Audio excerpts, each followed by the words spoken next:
Astrology time, Shane here, daily-astrocat.com. It is Friday, August 1st, Lammas, right? That's the harvest. That's the first harvest festival.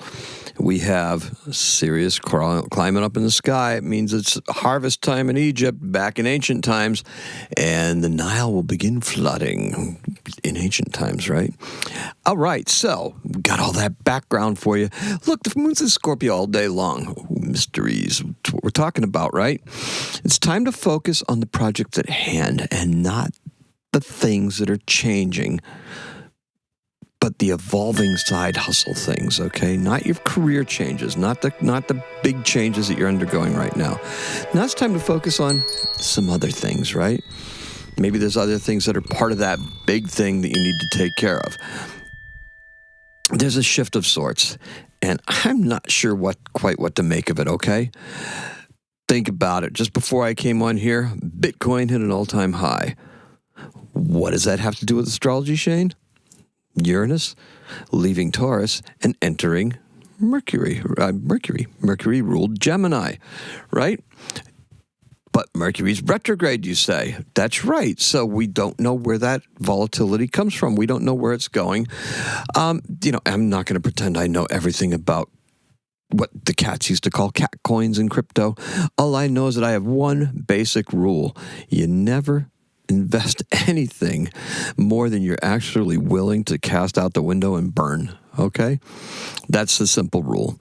Okay, so now that I got that done, look, we may not know it. We know there's a shift coming, and it's coming together rapidly.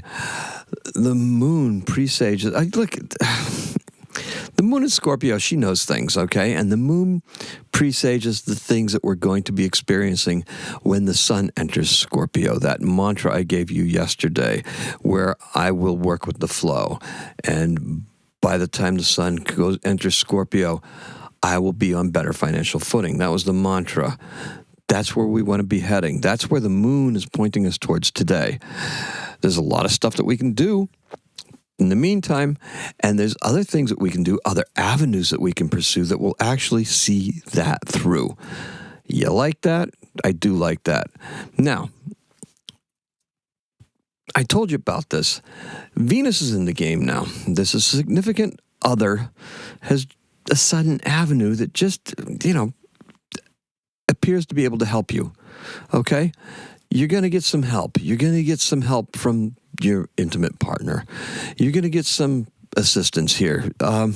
Look, Uranus is also in a sudden state change, okay? Uranus is just there shaking things up. Venus, the partner, a lover of good things, creative and musical and very stable. That's right. And Uranus is that. Let's do it. We're going to have Venus and Uranus square. So there's a tension there that's working.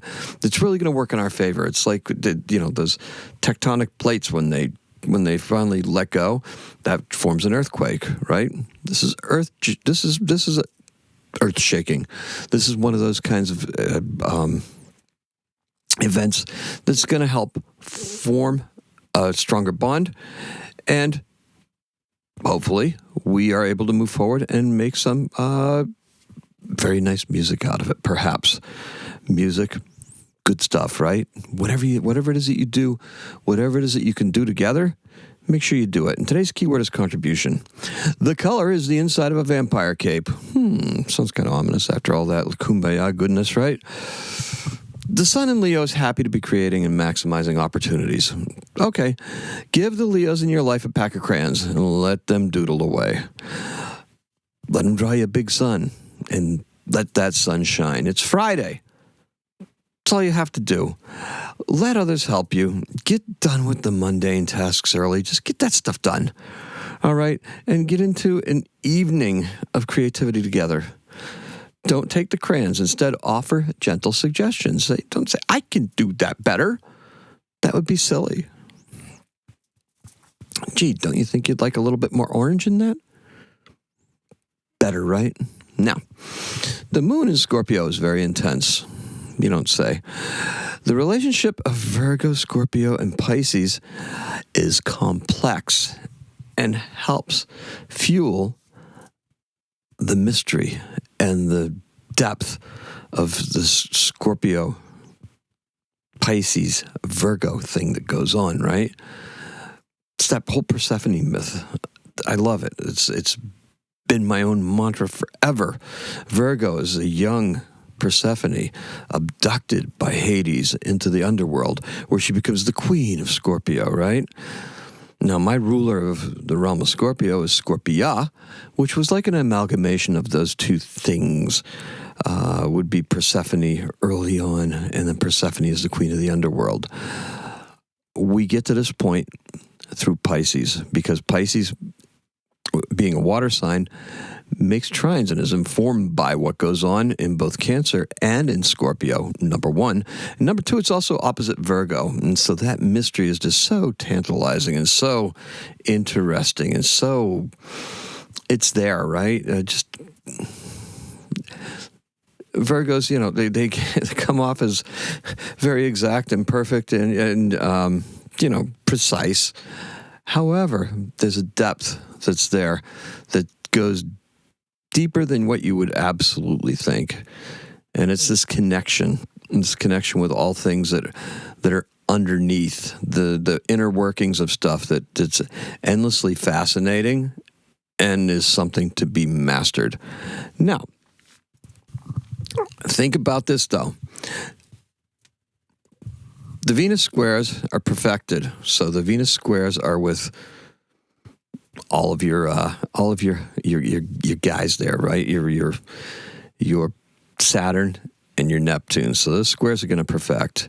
We're also going to run into Uranus, right? We got that Uranus, the energy, Uranian energy that's like popping these things along, right?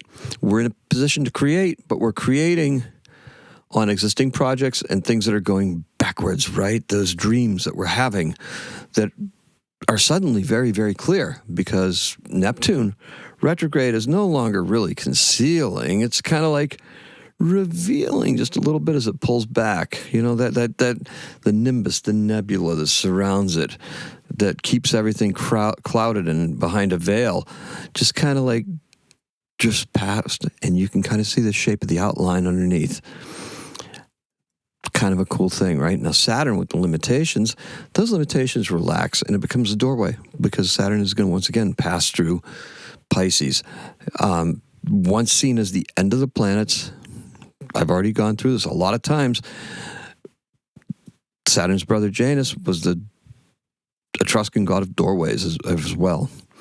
So if you combine the two those two archetypes, those two mythological figures, you get a way of going beyond Saturn and accessing Uranus, Neptune, and all the other things that are out there, the Oort cloud objects, Pluto, the centaurs, everything else. Just being discovered, and people are starting to ascribe certain values to astrologically. Now, we do use Chiron on these broadcasts frequently. Okay, now, just remember that Mercury is still retrograde, right? It is. So you just know that it's going to be hard. It's going to be difficult. It's going to be not the easiest going. You're not going to be able to use words that much. That's why you don't take the crayons. Just add a little bit of color. You just suggest, point to the crayon, okay? Or, by the same token, just know that what you're doing is you're going to be doing it, and you're going to have to probably do it over again. But it's okay. We just have to be okay in that knowledge, because we're moving forward in such a way that we're going to be so beyond it that it's going to really, really help us in the long run. Okay, and tonight, the spousal conflicts, spousal help conflicts directly with our ability to create. That's why you got to hand it off, right? We can't. We need the help. We can't do things if we are all trying to do them all by ourselves. We need to have people help us. We need to cooperate. We need to get the help. We need to get the insight. We need to get the sounding board going. All right, we've got two events with women in the sky. This is a good one, okay? In 1785, Caroline Herschel becomes the first woman to discover a comet. All right, and that would be the same Herschel as the discoverer of Uranus, right? Mm-hmm. Same one.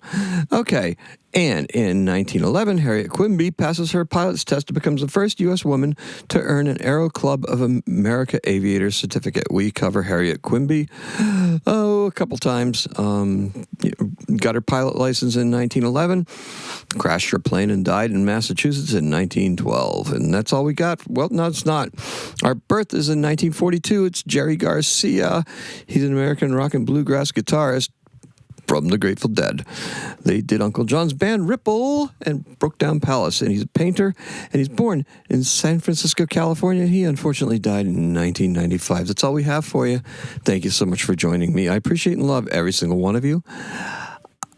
Thank you. So, today is a 7. Happy astrocatting.